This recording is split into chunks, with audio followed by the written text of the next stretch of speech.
The phone rang at exactly 11:57 p.m., cutting through the silence of Maximilian Cross's penthouse office like a blade. He never answered unknown numbers, especially not at this hour, but something about the persistence of the caller made him pause, his finger hovering over the decline button. "Please pick up," came a small, trembling voice when he finally answered. A child, crying. "Who is this?" Max's voice was cold, dangerous. "My name is Lily," the little girl sobbed. "Mommy told me to call this number if bad men came. They're here now. They broke our door. Mommy's hiding me in the closet, but I can hear them looking for her." Max's blood ran cold. He recognized the terror in that voice.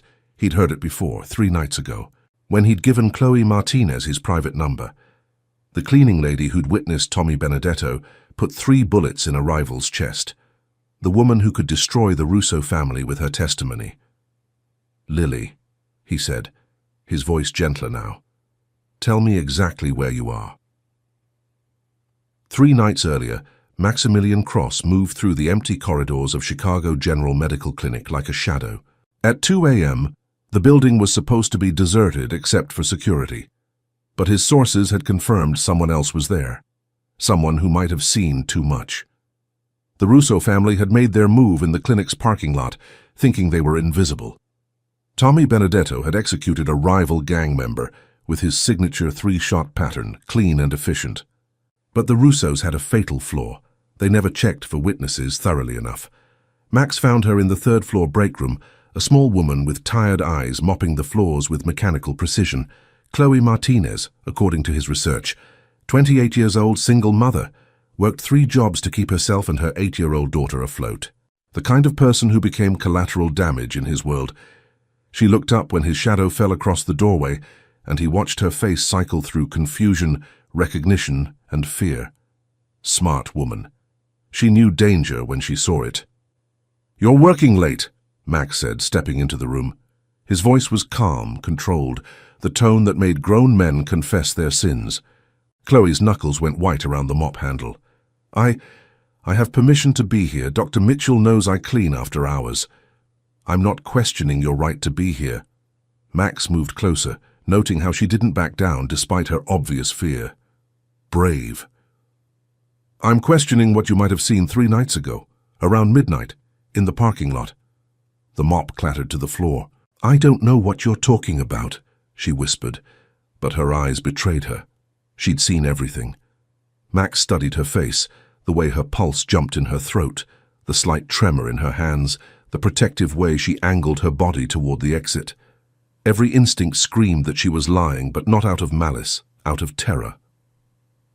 "The men who did what you saw," he said quietly, "they don't leave witnesses alive. Ever. It's not personal, it's policy." Chloe's face went ashen. Are you one of them?" "No." Max pulled out a business card, plain white, just a phone number. "But I know how they operate. When they realize someone saw, they'll come back, they'll ask questions. And when they don't like the answers..." He let the implication hang in the air. "Why are you telling me this?" Chloe's voice was barely audible. "Because dead witnesses can't testify." Max placed the card on the counter between them. "But protected ones can destroy empires." Chloe stared at the card like it was a snake. "What do you want from me?" "The truth. What did you see?" For a long moment, the only sound was the hum of fluorescent lights overhead. Then Chloe's shoulders sagged in defeat. "I was taking out the trash," she said. "I heard voices then, gunshots, 3 of them. I looked out the window and saw a man standing over a body. Tall, thin, wearing a grey coat. He had a scar here." She touched her left temple. "He looked up at the building before he left. I think he might have seen me." Tommy Benedetto. Max's jaw tightened. The Russo family's most efficient killer, and now he knew there was a witness. "You're in danger," Max said simply. "Real danger. The kind that doesn't just threaten you, it threatens everyone you love." Chloe's hand flew to her throat. "My daughter. Take the card." Max's voice was gentle but firm. "If anything happens, if you see strange cars, if men start asking questions, if your instincts tell you something's wrong, call that number, day or night." "Why would you help me?" Max looked at this small, brave woman who worked 3 jobs and still found the courage to tell the truth to a dangerous stranger. Because the men who killed that person in the parking lot are my enemies, and my enemies don't get to hurt innocent people in my city. Chloe picked up the card with trembling fingers. What do I tell my daughter? Tell her it's an emergency number. Tell her to memorize it. Tell her if anything ever happens to you, if strange men come, if you're in trouble, if she's scared and alone. She calls that number and asks for help. She's only 8. 8-year-olds can be braver than grown men when they need to be. Max turned to leave, then paused. Mrs. Martinez, don't try to run. They'll find you. Don't go to the police. They have people inside. Just be careful and trust that number. As he walked away, Max heard her whisper, "What's your name?" He stopped but didn't turn around. Someone who keeps his promises. That night, Max had his security team put surveillance on Chloe Martinez and her daughter. Not close enough to alarm them, but close enough to respond if the Russos made their move. He told himself it was strategic. A living witness was valuable. A dead one was useless. But as he sat in his penthouse office reviewing the surveillance photos, he found himself studying Chloe's face. The way she smiled at her daughter despite her exhaustion. The careful way she checked locks and windows now, hyper-aware of danger. The strength in her shoulders as she carried the weight of fear and responsibility. She was beautiful, yes, but it was more than that. There was something about her, a light that hadn't been extinguished despite everything life had thrown at her. In his world of shadows and violence, she was something pure. Max pushed the thought away. She was a witness, a tool, nothing more. But when his phone rang at 11:57 p.m. 3 nights later, and he heard a little girl's terrified voice begging him to save her mommy, Max realized he'd been lying to himself. Chloe Martinez had stopped being just a witness the moment she'd looked him in the eye and chosen to trust him with the truth. Now she was something far more dangerous. She was someone he cared about. Max was on his feet before Lily finished speaking, his mind already calculating distances, response times, possibilities. His penthouse was 20 minutes from Chloe's apartment in normal traffic. At midnight, with his driver and the right incentives, he could make it in 12. "Lily, listen to me very carefully," Max said, moving toward his private elevator. "Are you still in the closet?" "Yes," she whispered. "I can hear them talking. They're looking for Mommy." "Good girl, stay exactly where you are. Don't come out no matter what you hear, understand?" "Is Mommy going to be okay?" Max's chest tightened at the trust in that small voice. "I'm going to make sure of it, but I need you to be brave for a little longer." He was already in the elevator, descending to his private garage. His security team would be mobilizing. He'd sent the alert the moment he heard Lily's voice. But they were scattered across the city, and time was a luxury he didn't have. "Lily, are you still there?" "They found Mommy," she sobbed. "I can hear her crying. She's telling them she doesn't know anything." Max's jaw clenched. Chloe was trying to protect her daughter even now, denying what she'd seen. But the Russos weren't known for believing denials. "Sir!" His driver Marcus was already behind the wheel of the armored Mercedes, engine running. "Chloe Martinez's apartment, now." Max slid into the back seat, keeping Lily on the line. "Lily, I'm coming to help your mommy, but I need you to stay hidden until I get there." What if they hurt her? The question hit Max like a physical blow. In his world, violence was currency, fear was leverage, and death was just another business expense. But the thought of Chloe being hurt, of this little girl losing her mother, made something savage and protective roar to life in his chest. "They won't," he said, and meant it. "I won't let them." Through the phone, he heard muffled voices, then Chloe's cry of pain. Max's vision went red. "Marcus, faster!" The Mercedes surged forward, weaving through Chicago's empty streets like a bullet. Max's other phone buzzed, his security team reporting their positions. Vincent Caruso was closest, maybe 8 minutes out. Marco Santangelo was coming from the south side with 2 additional men. But 8 minutes might as well be 8 hours. "Lily," Max said softly, "I need you to tell me exactly what you can hear." "There are 3 of them," she whispered. "One has a scary voice. He keeps asking Mommy about Tuesday night, about what she saw. Tuesday night, The night Tommy Benedetto had executed a rival in the clinic parking lot, the night that had set all of this in motion. "What's your mummy saying?" "She keeps saying she didn't see anything, that she was inside the whole time. But the scary man doesn't believe her." Max closed his eyes. Chloe was still trying to protect herself and her daughter the only way she knew how, with lies.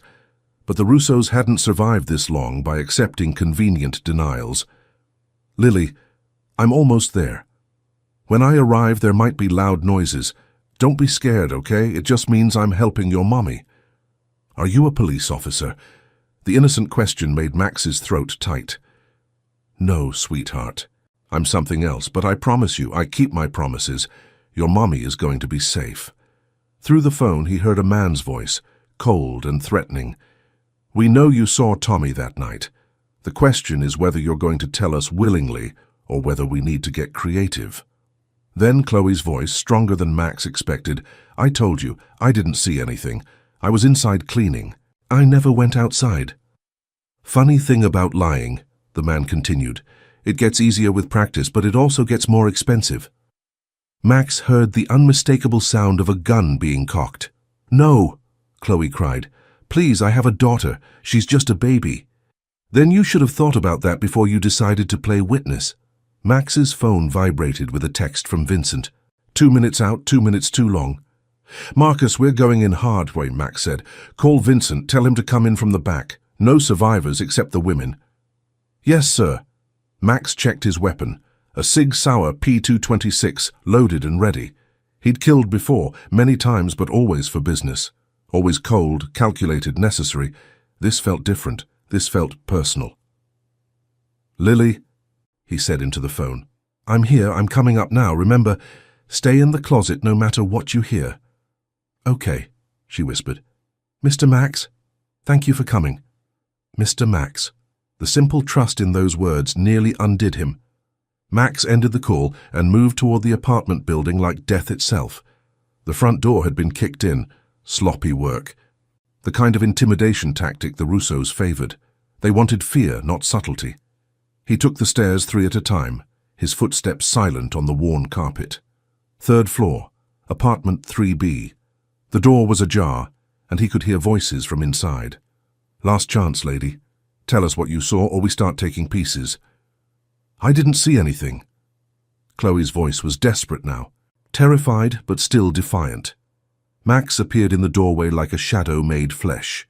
3 men, just as Lily had said, one holding Chloe against the wall, gun pressed to her temple, 2 others ransacking the small apartment, looking for evidence or hiding places. They saw him a split second too late. Max's first shot took down the man holding Chloe before he could react. The second man reached for his weapon but never cleared leather. The third, Tommy Benedetto himself, was faster but not fast enough. In less than 10 seconds, it was over. Chloe stood frozen against the wall, staring at Max with wide, shocked eyes. There was blood on her lip, a bruise forming on her cheek, but she was alive. Whole. "Lily," she whispered. "Where's Lily?" "Safe," Max said, holstering his weapon. "She called me. She's been hiding in the closet." Chloe's legs gave out and Max caught her before she could fall. For a moment, she sagged against him, and he felt the tremor in her small frame, the way she fought to hold herself together. "It's over," he said quietly. "You're safe now." She pulled back to look at him, and Max saw the exact moment she realized who he was. Not a businessman with security concerns, not a good Samaritan who happened to be armed. Something much more dangerous. "Who are you?" she whispered. Before Max could answer, a small voice called from the bedroom. "Mommy? Is it safe now?" And Max realized that the most dangerous thing in his life wasn't his enemies, his empire, or his reputation. It was the way his heart stopped when he heard that little girl call for her mother. "Mommy!" Lily burst from the bedroom closet and ran straight into Chloe's arms, her small body shaking with relief and residual terror. Max watched mother and daughter cling to each other, something unfamiliar twisting in his chest. In his world, family was either a weapon or a weakness. He'd never seen it as this. Pure, desperate love that made a woman face down killers and a child brave enough to call a stranger for help. "We need to leave," Max said quietly. "Now. More will come when these three don't report back." Chloe looked up from where she knelt holding Lily, her eyes moving from Max to the three bodies on her living room floor. "You killed them." "Yes, just like that. Just like that." Max's voice was matter-of-fact. "They came here to murder you and your daughter. I stopped them."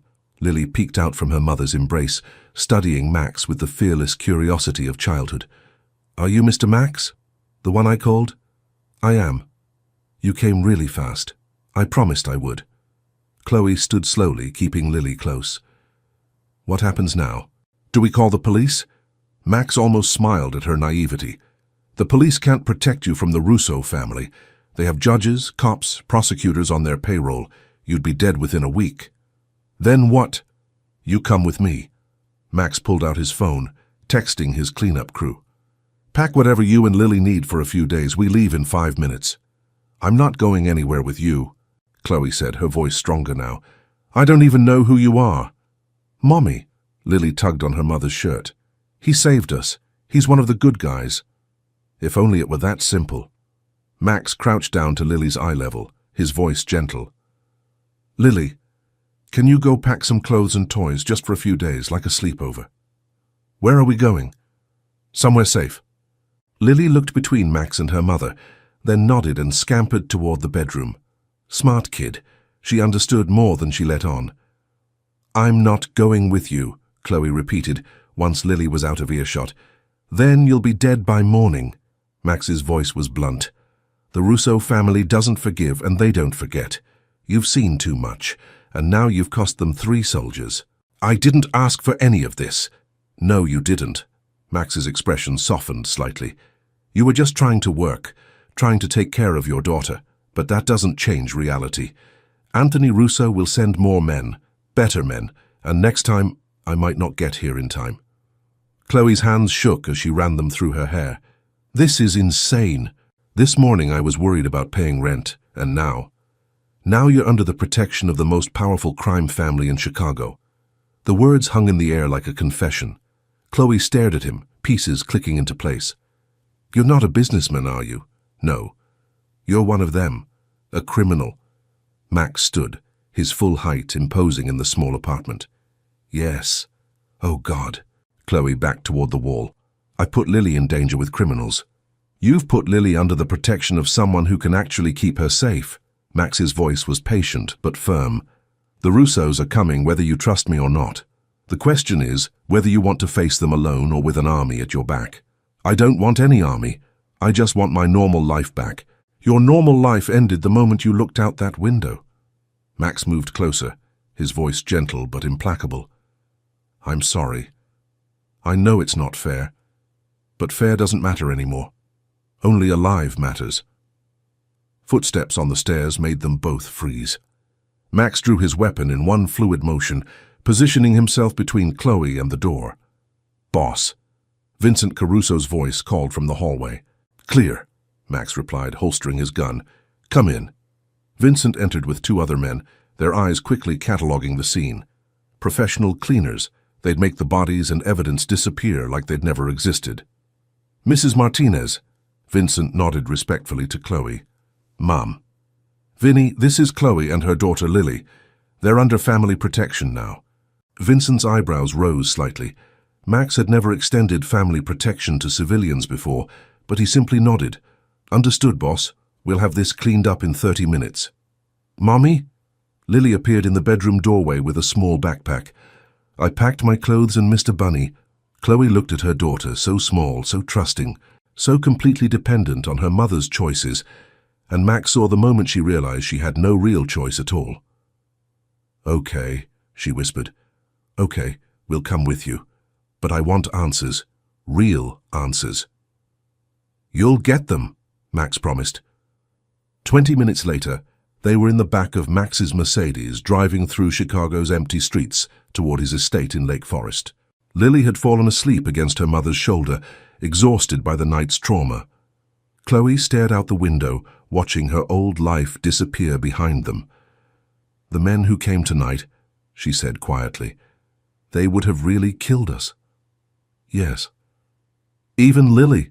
Max's jaw tightened. "The Russo family doesn't believe in leaving loose ends." "And you? What do you believe in?" Max considered the question. A week ago he would have said power, control, respect through fear.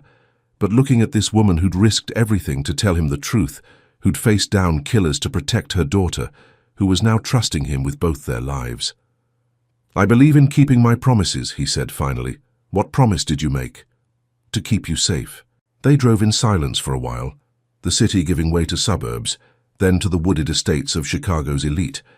When they finally turned through the gates of Max's property, Chloe's breath caught. The mansion rose before them like something from a fairy tale, all stone and glass and impossible wealth. Lights blazed in every window, and Max could see his security team positioned at strategic points around the grounds. "This is your house?" Chloe's voice was small. "One of them." She looked down at her daughter, still sleeping peacefully, then back at the mansion. "What have I gotten us into?" Max studied her profile in the dim light, the elegant line of her neck, the way she held Lily protectively even in sleep, the quiet strength that had kept her going through years of struggle. "Something that's going to change everything," he said softly. As they pulled up to the front entrance, Max realized he wasn't just talking about her life. His own world, built on violence and control and careful emotional distance, was about to be turned upside down by a cleaning lady and her 8-year-old daughter. And for the first time in his adult life, Maximilian Cross wasn't entirely sure he was in control. Chloe woke in a bed larger than her entire apartment back home, silk sheets soft against her skin and morning sunlight streaming through windows that overlooked manicured gardens. For a moment she forgot where she was. Then reality crashed back, the men in her apartment, the gunshots, Max's cold efficiency, as he'd killed 3 people without hesitation. "Lily!" She sat up quickly, panic flaring. "She's safe." Max's voice came from a chair near the window. He was fully dressed in a charcoal suit, looking like he'd been awake for hours. "She's having breakfast with my housekeeper, Mrs. Chen. Apparently they're discussing the proper way to make pancakes." Chloe pulled the sheets higher, suddenly aware she was wearing an oversized t-shirt she didn't remember putting on. "Did you?" "Mrs. Chen helped you change last night. You were in shock." Max's voice was carefully neutral. "How are you feeling?" "Like I'm living in someone else's life." Chloe looked around the opulent guest room. Original artwork on the walls, fresh flowers on the nightstand, a marble bathroom visible through an open door. "This is all real, isn't it? Last night actually happened." "Yes." "And you're really—" She couldn't finish the sentence. "A criminal?" "Yes." Max stood, moving to the window. "Specifically, I'm the head of the Cross organization. We control most of the illegal activity in Chicago, gambling, protection, some legitimate businesses that help us stay clean." "Drugs?" "No, I don't deal in anything that hurts children." Chloe studied his profile, trying to reconcile this admission with the man who'd saved her life. "Why are you telling me this?" "Because you deserve the truth, and because you're going to be here for a while, you need to understand what you're dealing with." "How long is a while?" Max turned to face her, and Chloe saw something flicker in his dark eyes. "Until the threat is eliminated." "You mean until the Russo family is—" "Dead, yes." The casual way he said it made Chloe's stomach clench. "You're going to kill them all?" "Anthony Russo declared war the moment he sent men after you. This ends one way." "What if I testified? Went to the police? Told them what I saw?" "You'd be dead before you reached the courthouse steps." Max's voice was matter-of-fact. "The Russos own half the police force and most of the judges. Your testimony would disappear, and so would you." Chloe felt the walls of her new reality closing in. "So I'm a prisoner here. You're under protection here. There's a difference." "Is there?" Before Max could answer, the door burst open and Lily bounded in, her face bright with excitement. "Mommy, you have to see this place. There's a pool and a library, and Mrs. Chen says there might be horses." "Horses?" Chloe looked at Max, who had the grace to look slightly embarrassed. "The stables are on the north side of the property," he said. "I don't really use them anymore." "Can we see them, Mommy, please?" Chloe looked at her daughter's eager face and felt her heart break a little. Lily was 8 years old. She should be excited about horses and pools, not hiding in closets, while men with guns searched for her mother. "Maybe later, sweetheart. Why don't you go finish breakfast with Mrs. Chen?" "Okay." Lily started to skip out, then stopped and ran back to Max. Before he could react, she wrapped her arms around his waist in a fierce hug. "Thank you for saving us, Mr. Max." Max stood frozen for a moment. Then his hand came down to rest gently on Lily's head. "You're welcome, little one." When Lily was gone, the silence stretched between them. "She likes you," Chloe said finally. "Children are good judges of character." "Are they?" Chloe stood, wrapping a robe around herself. "Because my daughter just hugged a man who kills people for a living. I kill people who threaten innocence," Max corrected. "There's a difference." "Is there?" Chloe threw his words back at him. "How many people have you killed, Max?" "Enough. That's not an answer." Max was quiet for a long moment, studying her face. "Do you really want to know?" "Yes, 43. Over 15 years. All of them deserved it." The number hit Chloe like a physical blow. 43 people. 46, counting last night. How do you live with that? "By remembering that every person I killed was trying to hurt someone who couldn't protect themselves." Max's voice was steady, but Chloe caught something underneath. Pain, maybe. Or regret. "My father was murdered when I was 16, shot down in the street like a dog while my mother and I watched from our apartment window. The police said they'd investigate. They never did. The men who killed him went free." Chloe felt her anger falter. "Max, I learned that day that justice and law aren't the same thing. Sometimes you have to make your own justice." He looked at her directly. "Those men last night came to murder you and your daughter. If I hadn't killed them, they would have killed you. Do you think I should have let that happen?" "No," Chloe whispered. "No, of course not." "Then don't judge me for protecting what matters." The intensity in his voice made something flutter in Chloe's chest. "What matters to you?" Max was quiet for so long she thought he wouldn't answer. Then, "You, Lily. Keeping you both safe." "Why?" The question came out softer than she intended. "Why do we matter to you?" Max moved closer, and Chloe found herself backing against the window. "Because when you looked me in the eye that night at the clinic, you chose to trust me with the truth. Because you work 3 jobs and still find time to read bedtime stories. Because you face down killers to protect your daughter. Because what? Because I've spent 15 years building walls around my heart, and somehow you and Lily walked right through them like they weren't even there." Chloe's breath caught. "Max, I know what I am," he said quietly. "I know what I've done. I know I'm not the kind of man you should want, but I can't change how I feel about you." "How do you feel about me?" Max reached up, his fingers barely brushing her cheek. "Like I'd burn the world down to keep you safe." The confession hung between them, raw and honest and terrifying. Chloe felt herself leaning into his touch, despite every rational thought screaming at her to run. "This is crazy," she whispered. "Yes, you're dangerous. Yes, I should be afraid of you. Yes." Max's thumb traced along her jawline. "Are you?" Chloe looked into his dark eyes and saw the truth. Beneath the killer, beneath the crime lord, beneath all the violence and power, was a man who'd been broken by loss and rebuilt himself into something harder, something that could protect what he loved. "No," she said finally. "I'm not afraid of you." "You should be." "Why?" Max leaned closer, his voice dropping to a whisper. "Because I'm never letting you go." The attack came at dawn. Chloe woke to the sound of gunfire and Max's voice shouting orders in the hallway. She was out of bed instantly, her mother's instincts overriding everything else. "Lily!" She ran to the connecting room where her daughter slept, finding it empty. Panic clawed at her throat until she heard Max's voice from the main hallway. "Vincent, get Chloe and Lily to the safe room. Now." Chloe rushed into the corridor to find organized chaos. Max's security team moved with military precision, some heading toward the windows, others escorting staff to safety. Max himself stood at the center of it all, calm and deadly in a black tactical vest, coordinating the defense of his home. "Where's Lily?" Chloe grabbed his arm. "Safe room with Mrs. Chen." Max's eyes swept over her, checking for injuries. "Vincent's going to take you there." "What's happening?" "Anthony Russo brought the war to my doorstep." Max's voice was ice-cold fury. "He's about to learn why that was a mistake."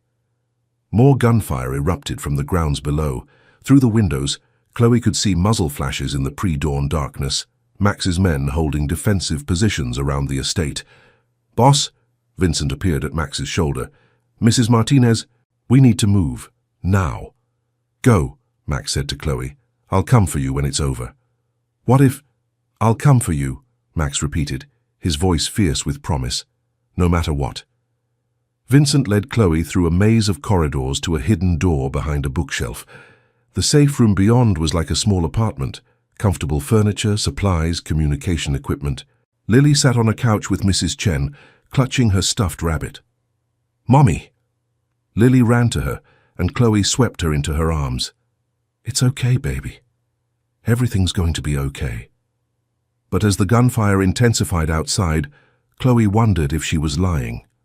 The battle lasted 3 hours.